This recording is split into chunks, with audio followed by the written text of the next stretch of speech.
Have you ever wondered what you could do to impact our planet? Something that would actually affect the Earth in our lifetime?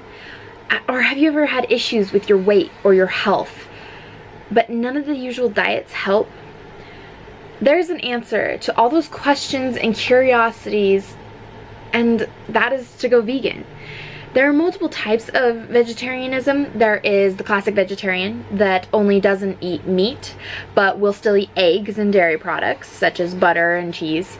Then there's also the pescatarian, which is exactly like a vegetarian, but will also eat fish and seafood. However, veganism is where you do not consume any animal products whatsoever. Our Earth is in trouble, and there's no denying it. People like to put out possible things you can do, solutions to help out our Earth, like reducing your carbon footprint by driving less or carpooling. But even if everyone stopped driving altogether, we would never see a positive change in our lifetime. However, if the world began to go vegan, we would begin to see emissions drop about 60% by 2050. Obesity is also an extreme issue and on the rise, and usual dieting is not, it's failing. It's not working for us anymore. And I'm personally a very good example of that. I have been struggling with my weight my whole life, and it got to a point that was just not acceptable anymore, and none of the usual diets were working for me. And in May of 2017, I decided to watch the movie What the Health and decided to try the vegan diet. And in 2 months, this has never happened before, I've never been able to lose weight, and in 2 months I lost 40 pounds, and now I'm at a healthier weight. I'm going to tell you how being vegan can and will positively benefit your health and positively affect our planet, and what you can do to start down this path.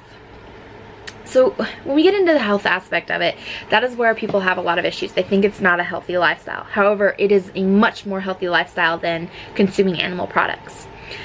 Our bodies, let's start out with how our bodies are built. Our bodies are built like herbivores. They are not built like carnivores or even omnivores. When carnivores and omnivores, they have much sharper canines that are very pointed, and they also chomp when they chew. However, herbivores, they have flatter teeth like how we do, and they grind when they chew like we do. We grind our food. We do not chomp on our food and cut it with our teeth. Also, our intestines are too long to be considered or any similarity to omnivores or carnivores. Omnivores and carnivores need shorter intestines to be able to digest animal products faster and digest them properly. However, herbivores have longer intestines, just like humans do, to be able to digest plant-based products and not animals. Our intestines are not built to digest animal products whatsoever. Animal products also very much harm our body. So let's start with, we're just going to do a couple just for example. So dairy. The purpose of cow's milk is to turn a 65-pound calf into a 400-pound cow as quickly as possible. Because of that, it can cause enlarged breasts, enlarged uterus. It can also cause breast lumps. And I mean, do we drink milk from, do we give our milk to other animals? No. And do we drink even other mothers' milks? No, not very rarely, put it that way at least. There's also the calcium that it supposedly comes from dairy.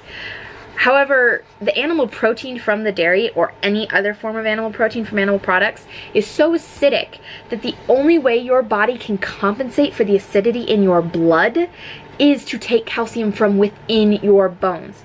And although it may say that the milk is fortified with calcium, that calcium is not natural. They add it in there to make up for what is being taken out of your bones to fix the issue it's already causing.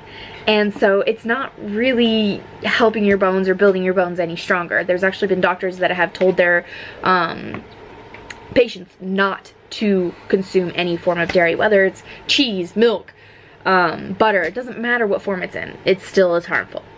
Then there comes to eggs, where eating 1 egg per day is equivalent to 5 cigarettes a day in aspect when it comes to affecting a person's life expectancy. Just take that in. You smoking 5 cigarettes a day. And also, something that, you know, people don't realize is that it is actually illegal. The USDA has made it illegal for any egg companies whatsoever to use the terms healthy and nutritious in any format, because it is not healthy or nutritious. It cannot be classified as that, and so they cannot use it in any advertisements, and they cannot put it on their packaging because it is not technically healthy. They'll do it's what's for breakfast or different things like that, but it is not healthy or nutritious for you. It's too high in cholesterol.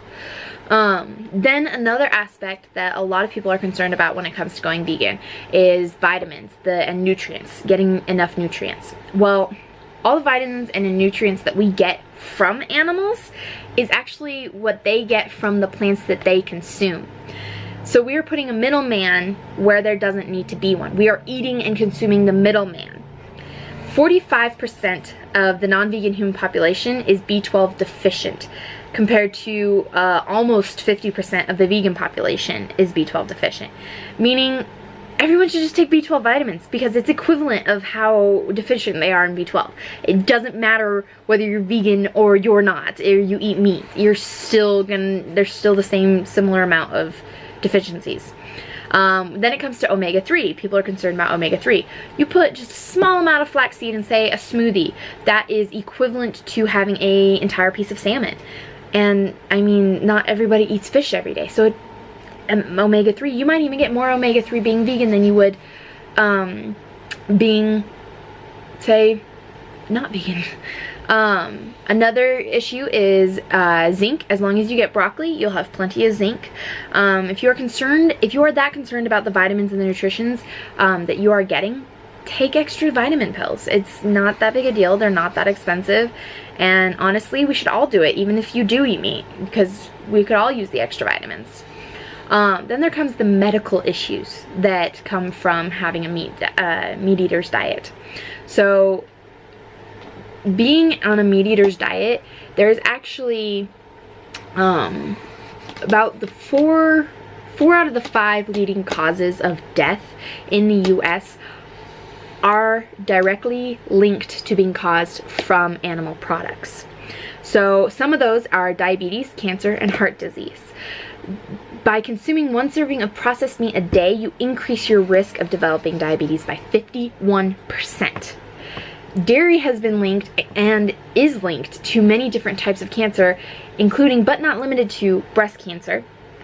And then a plant-based diet has been proven to not only lower rates of heart disease, but have also to reverse heart disease. And my uncle is actually living proof of that.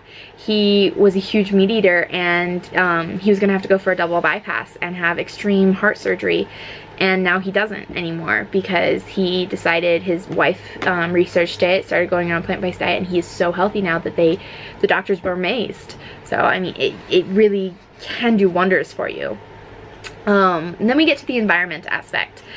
So, some things that really shocked me when I first researched this was that food production accounts for 1/3 of all greenhouse gas emissions responsible, which most of the responsibility of that falls to the livestock industry, because when we say food production, we mean animal food production.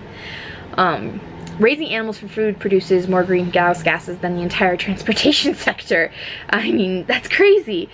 So, and leading causes for species extinction, rainforest destruction, ocean dead zones, and fresh water consumption, it's all from raising cattle and animal food production. Livestock and their byproducts also accounts for 32,000 million tons of carbon dioxide every year. And that's just with the greenhouse gases, guys. Then we get to the water. Animal agriculture accounts for at least 56% of water usage in the US, and that's just to grow their food for them. That doesn't count what they drink. It takes 22,500 gallons of water are needed to produce just 1 pound of beef, 477 gallons for 1 pound of eggs, 900 gallons for 1 pound of cheese. This one is that really gets me. 1,000 gallons for just 1 gallon of milk. It's crazy. You worried about your own personal water consumption? What about the water consumption it takes to raise the cattle? And then there comes the land.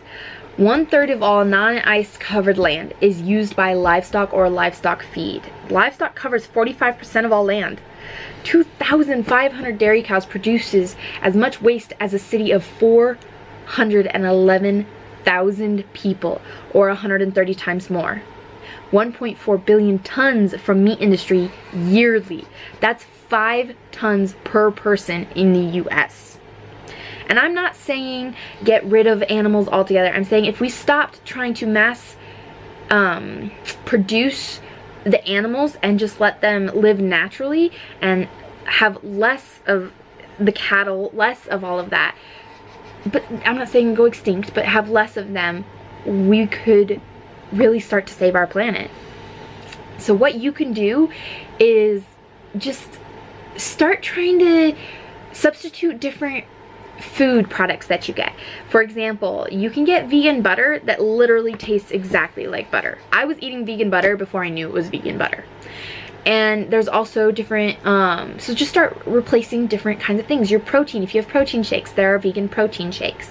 You can also, I personally get more protein being vegan than I did when I was eating meat and animal products, because there's so many things out there that you can eat that have protein in them. It's insane. And there are also, if you really want to go even more for it, there's meat replacements.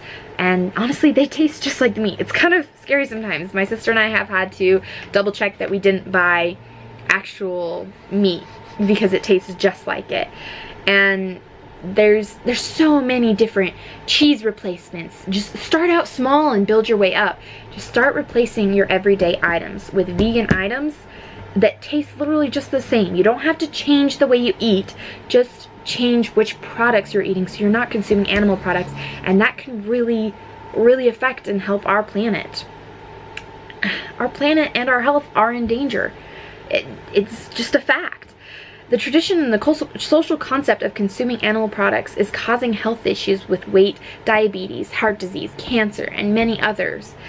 Our earth is also dying, and that although there are many contributing factors, I'm not denying that there are other factors that are contributing to the dying of our planet.